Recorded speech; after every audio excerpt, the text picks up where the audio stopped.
Fala, jovens, tudo bem? Bora falar um pouquinho a respeito dessa galera aqui hoje, tá? Um pouquinho sobre as brocas helicoidais, sobre esses outros modelinhos aqui, tá? Vamos falar aí um pouquinho mais tecnicamente sobre cada uma, sobre as brocas para alvenaria, para metais, para madeira, tá? Vamos discutir aí as semelhanças, as diferenças, beleza? Então, sem delongas, vamos embora. Eu vou mudar a câmera aqui para a gente poder fazer um passo a passo aí a respeito de cada uma. Fechou? Bom, falar um pouquinho sobre as brocas para alvenaria, tá? Elas apresentam aí algumas características bem fáceis da gente observar. Uma delas é com relação à ponta, tá? Ela possui esse ressaltozinho aí, parece um chapéuzinho, tá? Aqui a outra também, acho que essa aqui ainda está até mais gasto. E elas não apresentam um fio de corte, né? Elas não têm afiação, tá? Porque o processo aí de perfuração em alvenaria, né, em concreto, cimento, gesso, é como quase um processo de moagem, tá? Então essa ponta ela tem que ser feita de forma a conseguir quebrar essa substância, esse substrato, né, esse aglomerado aí de partículas, gerando aí um resultado, um pó praticamente, né? E aí já nos leva a outra característica dela, que é a não necessidade de ter uma hélice aqui com o sulco tão profundo quanto, por exemplo, para metal ou para madeira, tá? Deixa para lá, certo? Então, essa hélice aqui, ela tem como função expulsar esse produto que está sendo produzido aí pela perfuração. Então, ela serve aqui para guiar esse material para fora do furo. Então, nesse caso aqui, essa broca ela recebeu até um polimento aqui para facilitar esse escorregamento do material para fora do furo que a gente está executando. Outra característica é que elas possuem uma resistência alta ao impacto, né? Até porque as furadeiras que a gente tem no mercado possuem essa função extra, né? Que faz com que aumente o poder de perfuração do equipamento. Então elas têm que ser capazes de aguentar esse esforço a mais, tá? Essas daqui com o corpo liso, que é utilizada nesse mandril aqui de mordente, se for uma broca com a bitola muito grande, tipo 12 milímetros, às vezes é capaz do mandril até folgar durante a perfuração e a broca acabar soltando. Por isso que nos marteletes, em que essa função aí, esse impacto tem uma carga muito maior, é utilizado esse padrão aqui SDS, que aí não tem perigo dela se soltar aí durante o processo. Beleza? Então, basicamente isso, sobre as brocas de alvenaria. Sobre os tamanhos. A gente encontra aí no mercado, às vezes, de 3 até 12 milímetros.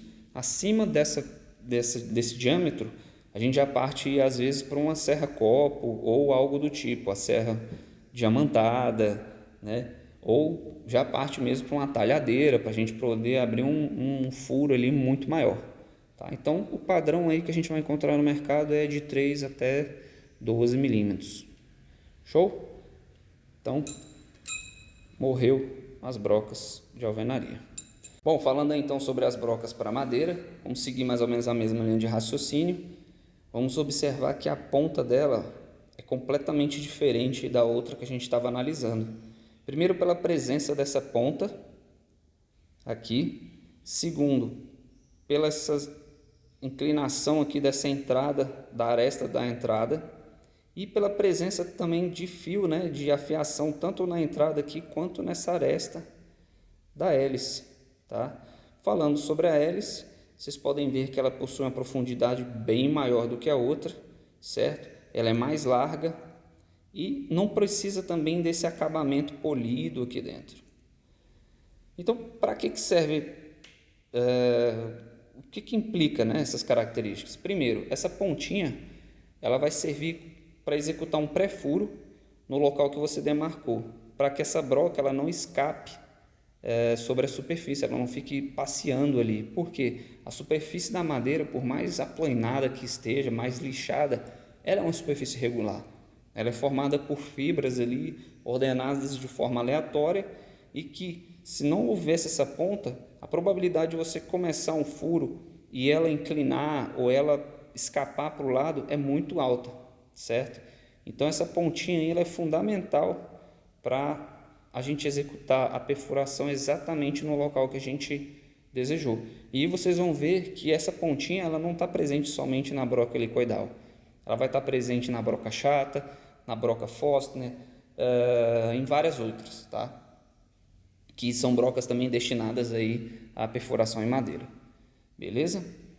Já a hélice, que ela é maior e mais profunda, serve para ajudar a trazer esse material da perfuração para fora da broca, assim como era a de alvenaria.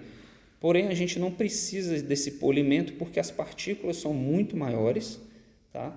E por esse fato a gente precisa de uma hélice mais profunda que caiba mais material, né? Que a gente consiga expulsar mais material por rotação da broca, por exemplo, tá? Se a gente for comparar dessa forma.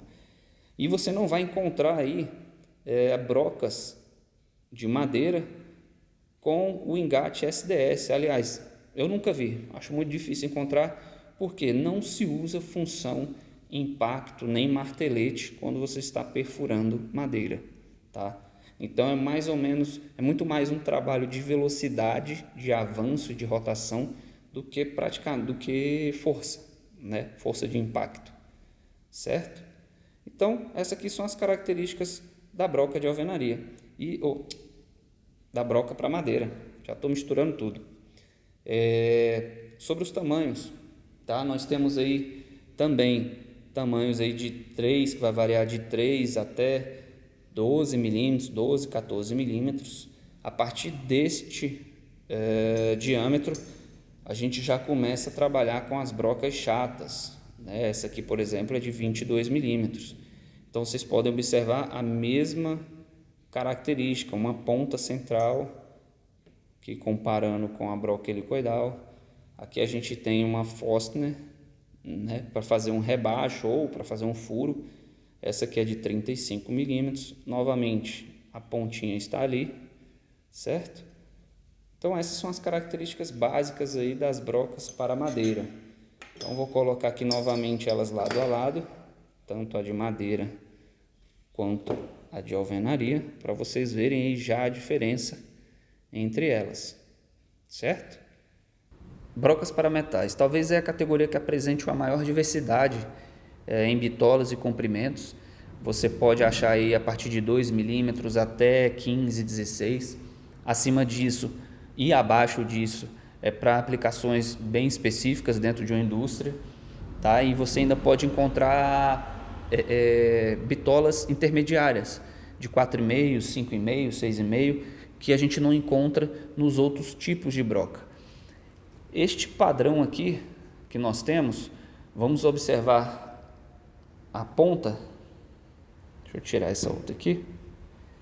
Vocês vão perceber que ela não possui aquela pontinha central e nem aquele chapéuzinho da broca para alvenaria.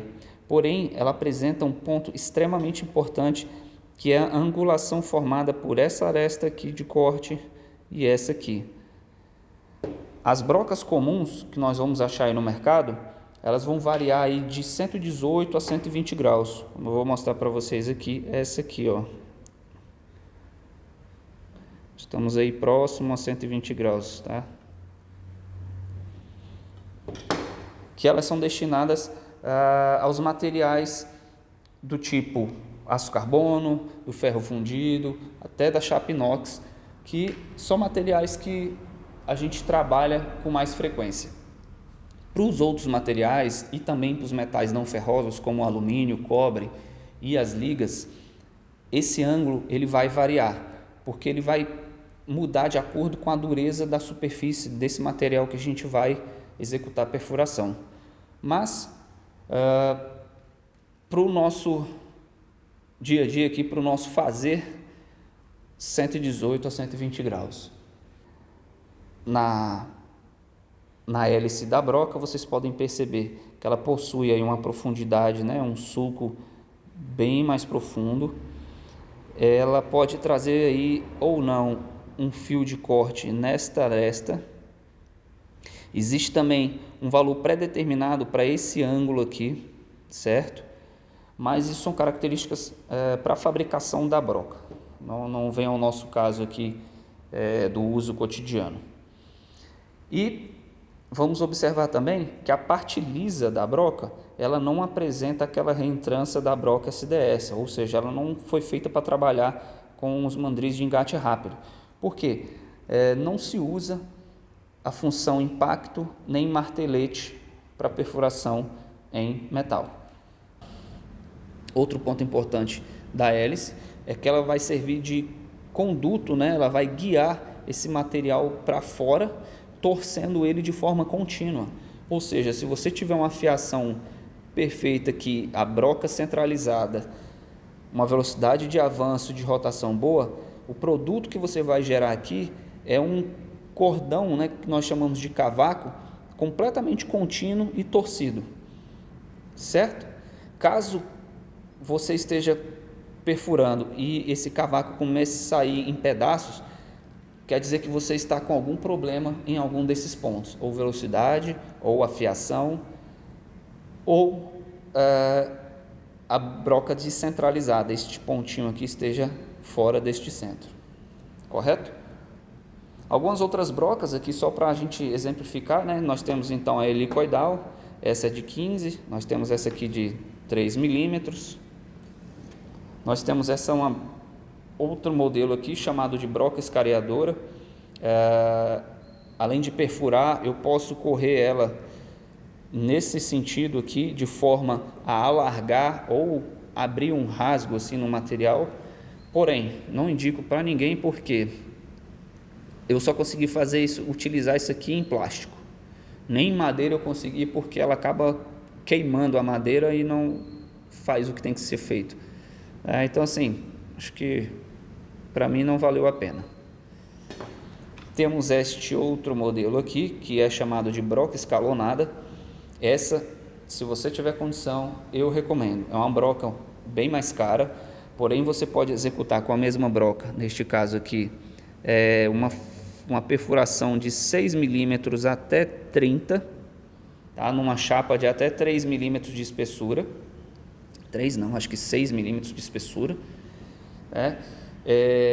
Ela possui um fio muito maluco, não sei nem se dá para reafiar uma broca como essa, certo? Mas vale muito a pena, e ela tem de outros tamanhos também, inclusive até maiores aqui, com a base maior, correto? Então novamente vocês veem que a parte de engate aqui é lisa, certo? E é muito boa mesmo. E aqui um exemplo de brocas pequenininhas, chinesas, né? Nós vamos aqui de 0,3 a 1,2 milímetros, mas aqui utilizada naquelas micro retíficas, muito frágeis, muito. Inclusive aqui eu já quebrei 1, 2, 3, certo? Bacana para pequenos serviços em plástico, em resina, mas com muito cuidado, beleza? E por último, nós temos aí a serra-copo bimetal, né, que ela vai servir tanto para madeira quanto para metais, certo? Ela tem um encaixe aqui, assim como eu apresentei aquela outra no grupo das madeiras, essa aqui é do mesmo modelo, só que um tamanho menor, se eu não me engano, essa aqui é de 25 milímetros ou 1 polegada. Fechou, galera? Então é isso. Então, galera, já conversamos então a respeito aí das diferenças e semelhanças entre as brocas. Então vamos falar um pouquinho sobre substituição. Preciso fazer um furo na parede ali, mas eu não tenho uma broca do tamanho certo, mas eu tenho uma para metal. Posso utilizar? Não deveria, não aconselho. Talvez você consiga executar esse furo, mas eu garanto para você que você vai inutilizar essa broca, porque o material da parede ele é extremamente abrasivo, ou seja, você vai matar o fio, né, a fiação dessa broca aqui. Então, para parede, para alvenaria, concreto, broca para alvenaria, cara, não tem jeito, tá? Para madeira, posso utilizar uma broca, por exemplo, de alvenaria na madeira? Você não vai conseguir furar, porque ela não tem fio de corte, né? A ponta dela não foi feita para isso. Então, no máximo que você vai conseguir é amassar ali onde você está tentando furar. Com a broca de metal você consegue. Posso furar a madeira com a broca de metal? Pode, tá? com o cuidado de, como ela não tem aquela ponta centralizadora, você deve executar talvez um pré-furo menor para você poder depois complementar esse furo. Em metais, posso utilizar a broca, por exemplo, de alvenaria para perfurar um metal? Você não vai conseguir, é o mesmo raciocínio para madeira. Posso utilizar a broca para madeira no metal? Você também não vai conseguir, você simplesmente vai destruir aquela ponta porque ela não tem ângulo, né? O ângulo de corte dela é totalmente diferente do ângulo de corte da broca para metal, específica para metal. Então, no metal, a broca para metais, tá? Exclusiva. Na madeira, você pode fazer essa substituição com a broca de metal, para metal, né? E para alvenaria, a broca para alvenaria. Então, galera, muito obrigado. Espero que vocês tenham curtido, tá? Qualquer dúvida, qualquer crítica aí, qualquer sugestão, escreva aí embaixo, beleza? Já dê seu like, divulga aí a gente, o nosso canal. Novamente, se estiver aqui por perto, vem conhecer aqui, vem trabalhar aqui com a gente, tenho certeza que vocês vão gostar. Show? Valeu, galerinha, até a próxima.